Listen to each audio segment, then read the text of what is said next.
maiores agências do país, a Binder Reimagine acredita no mundo fora das molduras rígidas e aposta na diversidade, experiências e talentos para tornar a realidade ainda mais interessante. O JR Trade de hoje recebe o sócio e vice-presidente de planejamento da Binder Reimagine, Lucas Daibert. Seja muito bem-vindo, Lucas. Muito obrigado. Obrigado pelo convite. Bom, antes do nosso bate-papo, eu tenho que te lembrar que o JR Trade tem novos episódios toda quarta-feira, às 7h30 da noite, nas plataformas digitais da Record TV e também tem a nossa versão em podcast. É só acessar o seu tocador preferido. Bom, Lucas, para começar, Binder Reimagine, o nome da agência, o que reflete em relação ao trabalho que vocês fazem? A gente acredita muito na reimaginação como forma, como um caminho para a gente transformar negócios, né? Então isso está no nosso DNA, já são 21 anos de estrada, então a gente já está aí mais de 2 décadas levando soluções de negócio para os nossos clientes. E a gente acredita que o nosso papel é ser além de uma agência tradicional. A gente se vê como agência de soluções de negócio, né?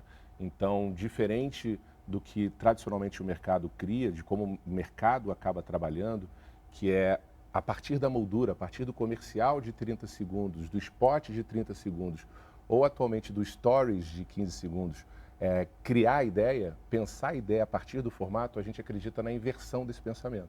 A gente acredita que as melhores ideias, elas nascem dos desafios de negócio e a partir do desafio de negócio, tendo a ideia, uma ideia efetiva que é capaz de levar uma inovação, solução para o negócio do nosso cliente, aí sim a gente vai adaptar, encontrar as maneiras de conectar, de chegar essa mensagem para as pessoas. E aí a moldura no final é uma adaptação dessa ideia mãe, né? Então essa inversão, ela muda tudo na nossa avaliação. Vou perguntar agora de um grande cliente de vocês, a Caixa Econômica. Vocês recentemente fizeram uma campanha sobre a poupança, né, da Caixa. Sim. A aposta desse ano da Caixa Econômica é para os poupadores voltarem a poupar, né, aqui no Brasil. Como é que foi esse desafio para vocês?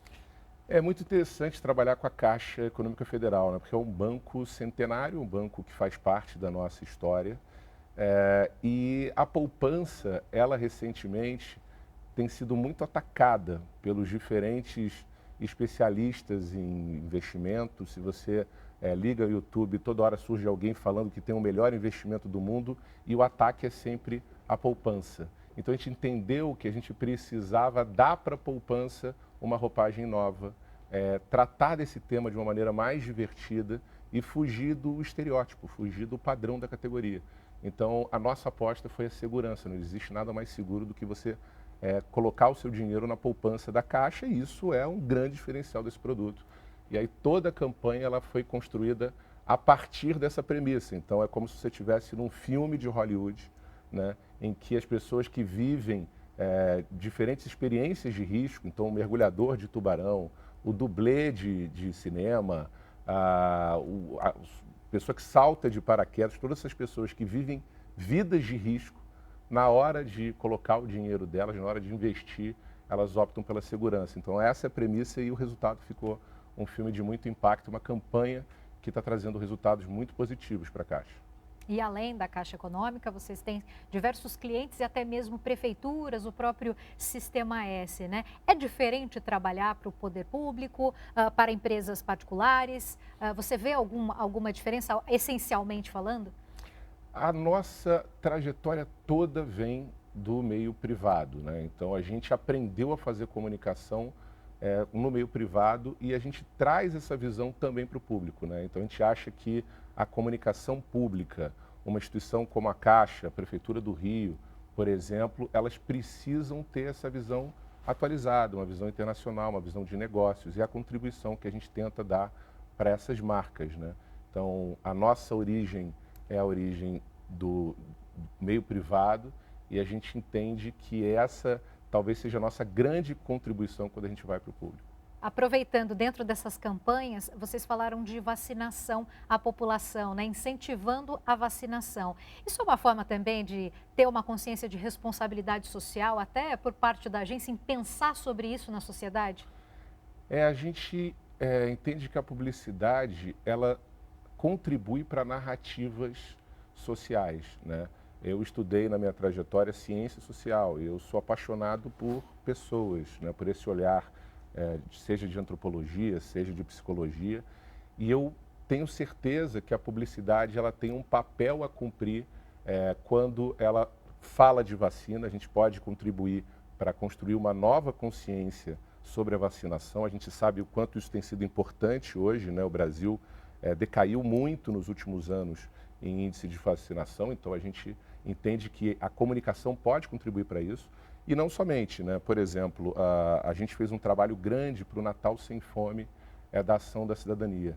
A Ação da Cidadania é a maior entidade de combate à fome no Brasil e a gente se orgulha muito de ter, numa campanha que uniu artistas diversos de diferentes segmentos, Chico Buarque, Ivete Sangalo, Anitta, Ludmilla, artistas mais diversos possíveis que representam essa diversidade brasileira. A gente conseguiu fazer uma campanha que gerou a maior arrecadação da história da Ação da Cidadania. Então, a gente entende que tem esse lado social por trás das nossas iniciativas. Claro, né, a gente busca fazer isso para marcas que não trabalham só com projetos sociais, a gente busca trazer essa visão de conexão, de gerar resultado social de alguma maneira, de alguma medida, mas a gente, quando trabalha com entidades, com poder público e com entidades que cuidam, por exemplo, da fome, como a Ação da Cidadania, a gente entende que tem um papel a cumprir, que a comunicação, essa visão de negócio pode contribuir muito também. Eu vou aproveitar para destacar, então, que vocês, inclusive, levaram o Prêmio Ouro no Colunistas Brasil, que é um reconhecimento justamente desse trabalho que vocês têm feito socialmente falando, né? A gente se orgulha dos prêmios, claro, né? Eles são um resultado do nosso trabalho, é para se comemorar, eu não tenho dúvida disso. Mas o prêmio que a gente mais se orgulha não é um prêmio tradicional de publicidade. A gente já foi premiado em Cannes, a gente já foi premiado no Colunistas algumas vezes aqui no Brasil, no Lusófonos, que é uma espécie do Leão de Cannes da língua portuguesa. Mas o prêmio que a gente tem mais orgulho é ser Great Place to Work, já há muitos anos, né? A gente está entre as 5 melhores agências para se trabalhar, com mais de 100 colaboradores no Brasil. E para a gente é um prêmio que não é muito olhado pelas agências de comunicação, mas a gente entende que isso é que vai fazer com que a gente seja uma empresa realmente transformadora. Quando a gente olha para dentro, cuida dos nossos colaboradores e consegue ter uma visão de valores e de cultura forte, a gente consegue impactar melhor os negócios que estão ao nosso redor. E para ter esse planejamento estratégico, para ter essa visão bem humana, né, das relações, enfim, de um lugar gostoso para se trabalhar, que tem um ambiente saudável, agradável, que tipo de ação vocês precisaram fazer para ter esse contexto, né? Sim. Por exemplo, a gente passou por um período muito difícil, que foi a pandemia, né? Então, a gente foi para o remoto.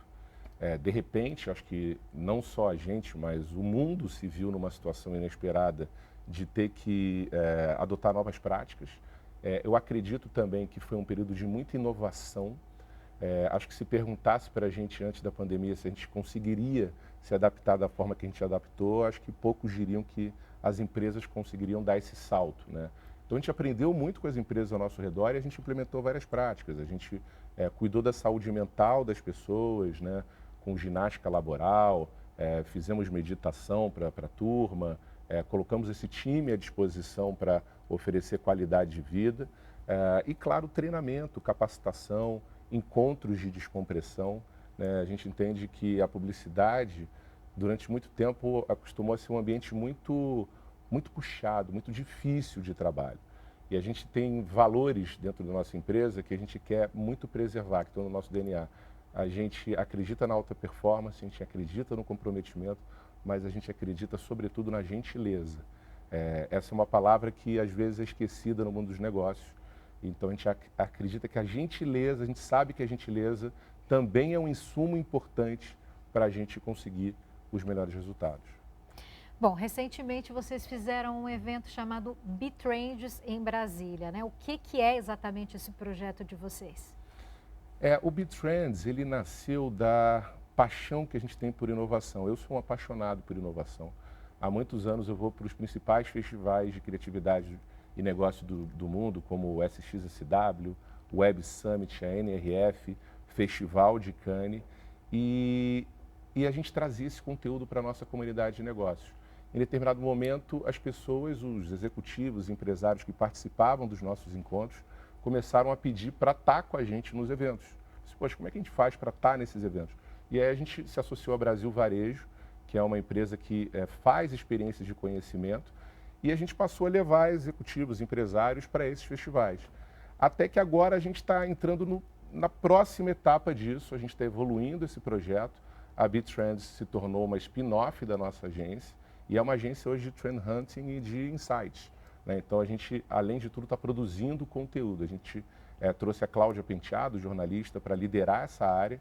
Então a gente gera reportes, faz boletins permanentes, né? E agora a gente está inaugurando também podcast, né, sobre inovação, mas sempre a inovação do ponto de vista de como a gente pode adaptar para a nossa realidade, né? Entendendo as particularidades do Brasil, como que a gente pode trazer esses insights, as grandes discussões do mundo para dentro das empresas e como essas empresas podem se beneficiar dessa visão internacional.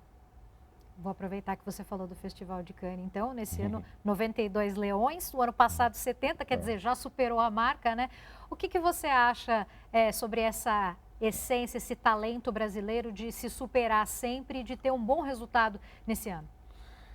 Eu não tenho dúvida assim, que o Brasil tem uma criatividade inata, né? A gente vê lá fora, por exemplo, eu acompanho esses festivais, você vê os economistas discutindo como os Estados Unidos, como a Europa vai lidar com a inflação, vai lidar com possível alta no desemprego e como eles são despreparados para isso, né? Assim, querendo ou não, pela nossa realidade, acho que o brasileiro, o executivo, o empresário brasileiro, a pessoa que dá duro todo dia, ela está acostumada a ter que ser criativa, né? Eu acho que a criatividade é uma característica brasileira. A gente vê isso na música, a gente vê isso na dramaturgia e a gente vê isso na publicidade. Então, a publicidade brasileira, ela faz jus a essa criatividade e eu realmente acredito que a publicidade brasileira ainda tem uma contribuição muito grande para levar para o mundo. Acho que os nossos cases costumam ter um tempero, ter um borogodó que os cases internacionais não costumam ter.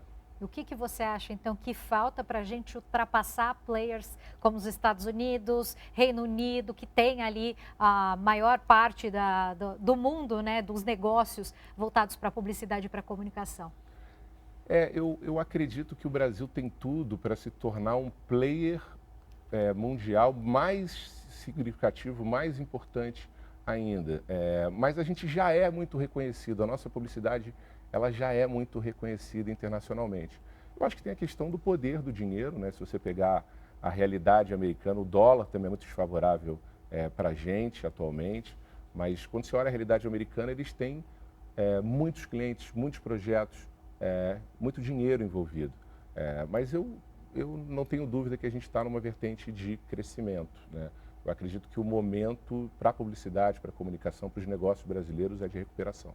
Lucas, então, em relação à nova plataforma Threads, tem alguns clientes que já estão apostando nisso. Como vocês veem uma nova plataforma que ainda está sendo aceita pelo público, colocar marcas, colocar as empresas, já é importante marcar lá o lugar ou vocês analisam primeiro o cenário?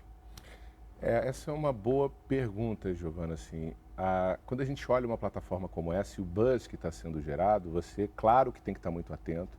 E a gente tem que ver o impacto que isso vai ter nos negócios.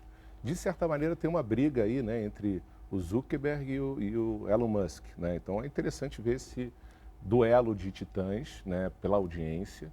Eu acho que, de certa maneira, é sempre bom o consumidor, as pessoas terem opções alternativas para a gente não ter o monopólio das plataformas. Então, essa disputa, na nossa avaliação, é boa. Mas a gente tem que ser um pouquinho cuidadoso na hora de colocar as marcas e como elas vão se apresentar nessas plataformas quando é uma coisa tão inicial, né? Claro que tem aí uma onda para a gente acompanhar. Toda tecnologia nova, ela passa por um ciclo, né? Que a gente fala do ciclo de Gartner, né? Então, ela gera, no primeiro momento, uma excitação muito grande. Na sequência, vem uma certa desilusão inevitável, porque as pessoas criam expectativas muito altas com tecnologias, com plataformas. E aí, depois dessa desilusão, as tecnologias que sobrevivem, elas entram num platô, né, de produtividade. Então vamos ver, a gente está na primeira etapa dessa nova rede social, a gente tem que acompanhar. Mas a gente tem muita responsabilidade na hora de colocar os nossos clientes, colocar as empresas dentro de novas conversas, dentro de novas plataformas.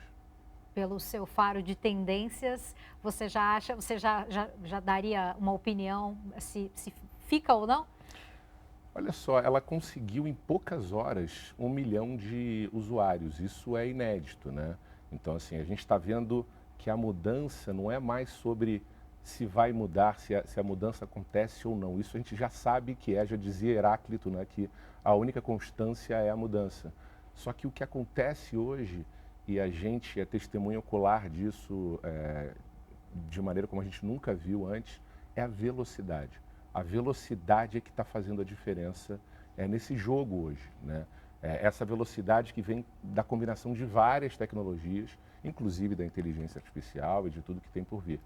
Se a rede vai ficar ou não, eu não arriscaria um palpite, assim, porque eu acho que é cedo para falar e a gente não tem bola de cristal para saber como que vai ser o comportamento das pessoas, né? Tem credibilidade envolvida, tem a usabilidade, tem como que eles vão fazer o conteúdo ser promovido, tem como a publicidade vai conseguir se juntar a essa conversa, porque essa também é outra questão.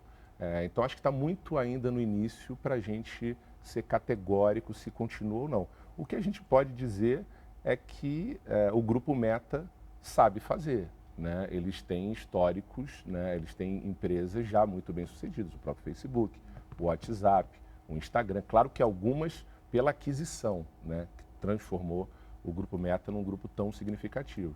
Mas eles têm as ferramentas, eles têm a equipe, eles têm ótimos profissionais. Então vai ser interessante acompanhar essa briga.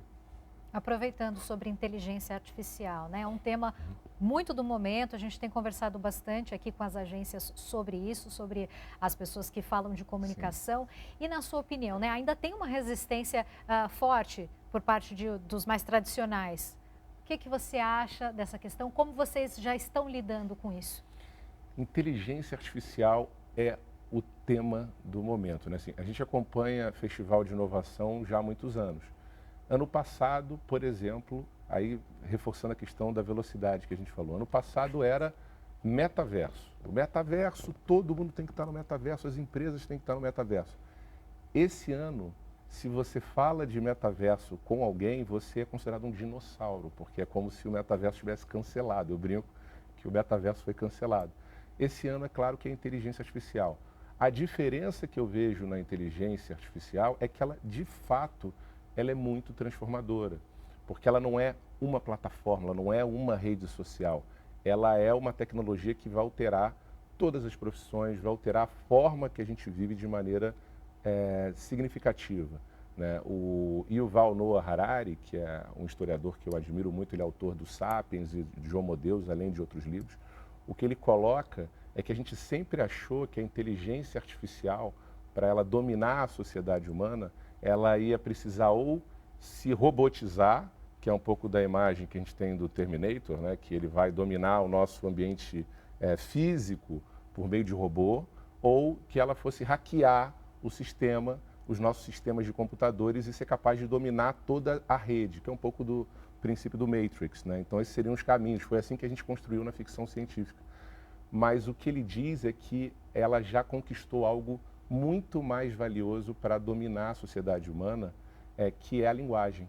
Então, a expressão artística, imagem, ilustração, texto, até literatura, hoje é possível produzir com inteligência artificial. Então, o que ele fala é que eles já têm a chave, né? Eles é ótimo, mas a inteligência artificial já teria a chave para chegar no nosso pensamento e, com isso, alterar comportamentos. A gente está vivendo um momento muito crítico com relação à regulação da inteligência artificial.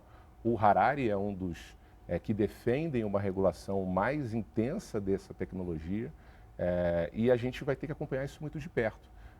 Como que a inteligência artificial vai afetar os negócios e as empresas? De diferentes maneiras, e na comunicação não é diferente, né? A nossa forma de trabalhar vai mudar, assim como a dramaturgia, a produção de comercial vai mudar, a forma que a gente compõe imagens, a forma que a gente compõe identidades visuais também vai alterar. Então, a gente iniciou recentemente um treinamento de capacitação, uma capacitação em inteligência artificial para todo o nosso time da agência, porque a gente sabe que essa transformação ela é definitiva e o quanto antes a gente tiver acesso às ferramentas, melhor. Veio para somar, na sua opinião, então? É ameaçadora, claro, assim, ela é transformadora, mas é aquela coisa, a gente não tem alternativas, né? Assim, eu vejo muito valor na inteligência artificial. Eu acho que tem questões muito sérias por trás, como o Harari coloca, mas eu acho que para os negócios e para empresas tem muita oportunidade de ganho de produtividade, de ganho de escala. E acho que todos nós, nas nossas profissões, vamos ter um auxílio inimaginável vindo da inteligência artificial. Eu tendo a achar que a gente vai viver uma mudança tão radical como a internet foi lá atrás. E a gente está pronto para surfar essa onda. Você escreveu neste ano um artigo sobre tecnologia e empatia. Você realmente acha que a tecnologia é capaz de ajudar a gente a entender e olhar, compreender o próximo? Eu acredito que quem pode fazer isso são as pessoas, né? A tecnologia ela só é uma ferramenta no final, né? Mesmo tão poderosa, ela é uma ferramenta. Então, se a gente não tiver empatia como pessoas, a ferramenta vai reproduzir isso. Se a gente tiver preconceito, se a gente tiver uma visão torta da realidade, a tecnologia vai expressar preconceito e vai expressar uma visão torta da sociedade. Então, no final, é tudo sobre pessoas e é como a gente pode ser melhor ser humano, né? E, claro, muito atento para as tecnologias, para elas não reproduzirem o que existe de ruim no ser humano, né? E sim, como que elas podem ser um espelho melhorado da nossa realidade. Quem seria um bom profissional hoje publicitário? Um bom profissional publicitário, na minha visão, é alguém que não está preso só numa especialidade, numa disciplina. Eu costumo dizer que a nossa profissão é uma profissão para nexialistas. Eu me considero um nexialista, uma pessoa que tenta encontrar nexo nas diferentes disciplinas e eu acho que esse é o papel que a gente tem com os nossos clientes. Como que a gente pode trazer essa visão conectando pontos que muitas vezes eles não estão vendo, né? Então, eu acredito que o profissional de comunicação do futuro e do presente, ele é um profissional que não está preso numa disciplina, mas ele tem um olhar de libélula e ele consegue fazer essas conexões entre as diferentes especialidades. Por isso que eu acho que a inteligência artificial vem a somar. A inteligência artificial ela nunca vai conseguir expressar ou concluir, por exemplo, o que seria o ideal para uma marca com relação ao brand equity, né? A essência da marca. Eu acho que isso continua sendo uma capacidade, sobretudo, humana. A criatividade ainda acho que é uma característica, sobretudo, humana, o bom humor, a criatividade. O ChatGPT não vai chegar aí. Bom, e para a Binder nos próximos 6 meses, no próximo ano, a curto prazo, né? Como você vê a Binder? A Binder, eu realmente espero que a gente continue a nossa trajetória de levar uma visão do novo para os nossos clientes. Eu acredito no nosso papel como nexialistas, como eu coloquei, e no final gerando inovação, ajudando os clientes a terem novas perguntas, né? O que eu brinco é que muitas vezes o nosso papel não é levar respostas prontas, não é levar as melhores respostas para as questões, é levar as melhores perguntas, é levar novas perguntas para questões antigas, né? E eu espero que a gente continue nesse papel. Bom, eu desejo muito sucesso para você, para toda a equipe, para o seu time todo. Muito obrigado. Obrigada pela entrevista, Lucas. Eu que agradeço. JR Trade fica por aqui, eu agradeço a sua companhia e tenho que te lembrar que novos episódios estão disponíveis sempre às quartas-feiras, às 7h30 da noite, nas plataformas digitais da Record TV e também dá para ouvir o nosso conteúdo em versão em podcast. Obrigada pela sua companhia e até a próxima.